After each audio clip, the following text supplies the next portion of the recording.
안녕하세요, 행복님들. 일주일 내내 날씨가 흐리고 추적추적 비가 왔어요. 반갑지 않은 가을 장마죠, 그쵸? 행복님들 모두 별 탈 없이 편안하게 행복하게 잘 지내고 계시겠죠? 오늘은 묘비명에 대해 이야기해보고 싶어요. 무덤에 묘비에 쓰여진 문구죠. 납골당이나 추모공원에 액자에 적혀진 문구도 될 수 있고요. 그래도 그것도 다 묘비명이라고 할 수 있죠. 행복이님들은 죽으면 묘비에 어떤 걸 새기고 싶으세요? 어떤 문장을 새겨주길 바라시나요? 저는 이런 문장을 새겨주길 바래요. 사랑하고 요리하고 읽고 쓰고 방송한 행복한 사람 여기 잠들다. 아들에게 이 문장을 새겨달라고 얘기하고 싶어요. 평범한 문장이죠. 그러나 제 생활을 지적적으로 요약한 아주 좋은 문장이라고 생각해요. 사랑하고 요리하고 읽고 쓰고 방송한 행복한 사람이 저예요. 저도 남을 미워할 때가 있고 요리하기 싫을 때도 있고 독서를 멀리할 때도 있고 일주일씩 글을 못 쓰고 있을 때도 있고 며칠씩 방송 안 할 때도 있지만 저는 이 모든 것을 하기 좋아하는 행복한 사람이니까요. 행복님들은 어떠세요? 어떤 일을 좋아하세요? 자신이 좋아하는 일이나 평소에 좋아하는 문장, 그리고 자신이 좋아하는 작가들의 묘비명을 힌트 삼아서 자신의 묘비명으로 쓸 수 있겠죠. 지금은 돌아가셔서 안 계시지만 우리 시대 최고의 힐링 에세이스트셨던 장영희 교수님이 작가들의 묘비명에 대해 쓰신 걸 읽어볼게요. 같이 읽어요. 어느덧 물 내린 가지 위에 사람을 좋아하고 책을 즐기며 외길 걸어온 한 인생. 어느덧 물 내린 가지 위에도 화사한 꽃 열매 연글다. 이것은 어제가 9번째 기일이었던 나의 아버지 고 장학록 박사의 묘비에 적힌 글이다. 어제가 9번째 기일이었다 그러니까 제사 다음날 쓴 거죠. 장영희 교수님도 돌아가셨고 아버지는 더 일찍 돌아가셨으니까 이 글은 오래전에 쓰신 글이에요. 지금이 아니에요. 아버지가 갑작스런 사고로 떠나가셨을 때 우리는 정말이지 너무나 황망했다.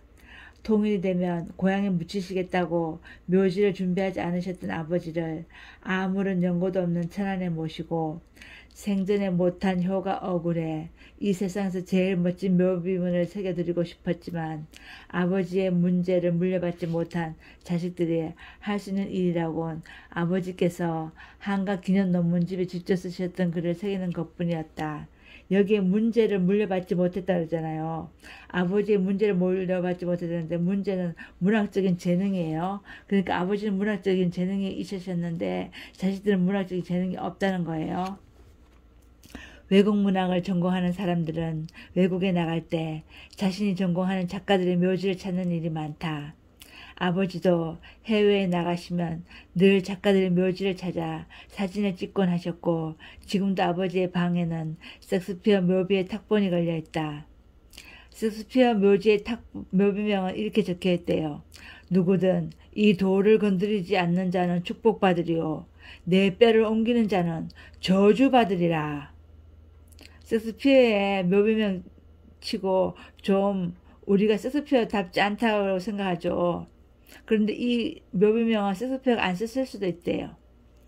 비록 글쓰기를 업으로 하는 작가들일지라도 자신이 직접 묘비명을 써서 남기는 경우는 그리 많지 않다.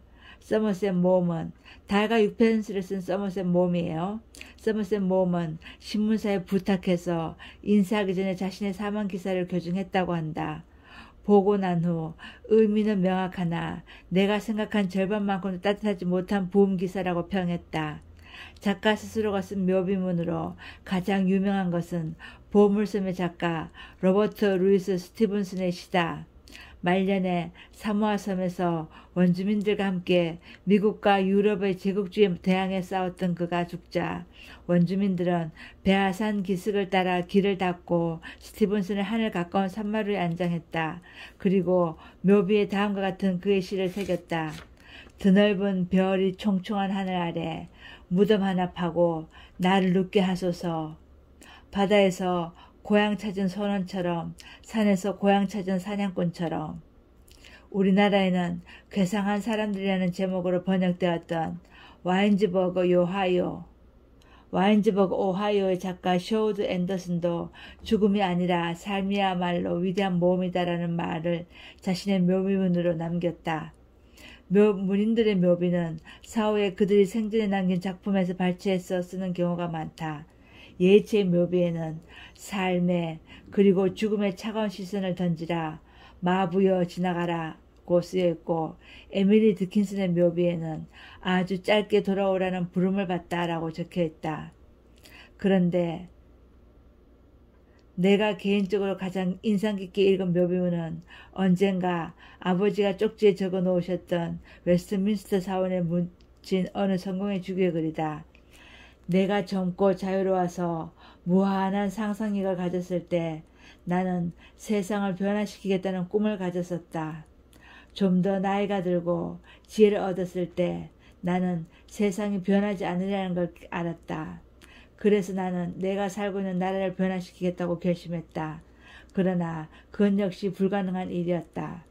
항원의 나이가 되었을 때는 마지막 시도로 가장 가까운 내 가족을 변화시키겠다고 마음을 정했다.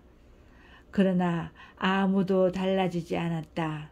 이제 죽음을 맞이하는 자리에서 나는 깨닫는다. 만일 내가 나 자신을 먼저 변화시켰더라면 그것을 보고 내 가족이 변화되었을 것을, 또한 그것에 용기를 얻어 내 나라를 더 좋은 곳으로 바꿀 수 있었을 것을 누가 아는가? 그러면 세상까지도 변화되었을지. 하지만 이 세상을, 이 나라를, 아니 가족조차 변화시키려는 야심이 없이 아버지는 늘 순수하게 사람을 좋아하고 책을 즐기는 학자의 외길 인생을 기쁘게 살다 가셨다. 어느덧 내 인생도 이제는 내리막길을 달리기 시작했는데 아직도 미몽에서 못 깨어난 나는 아버지의 본을 받지 못한 채 오늘도 이런저런 부질없는 욕심으로 잠을 설친다. 어때요? 참 좋은 글이죠. 가슴이 따뜻하면서 뭉클하고 뭔가 생각나게 하고요. 나도 멋진 묘비문을 준비해야 할 것 같은 글이죠. 젊을 때 세상을 변화시키고 싶었던 성공의 주교님의 묘비문이 인상적이죠. 젊을 때는 세상을 변화시키고 싶었고, 좀 더 나이가 들어서는 나라를 변화시키고 싶었고, 항원의 나이가 되었을 때는 가족을 변화시키고 싶었지만 죽음을 앞두고 깨닫죠. 나 자신을 먼저 변화시켜야 했었다고. 그러면 자연스럽게 가족도 변화되고 나라도 바뀌고 세상도 변화시켰을 거라고요. 행복님들 생각은 어떠세요? 행복님들, 오늘 얘기는 좀 묵직했죠. 오늘 밤에는 우리가 죽으면 어떤 묘비문을 남길지 묘비문에 대해 생각하면서 잠자리 들어요. 감사합니다. 사랑합니다.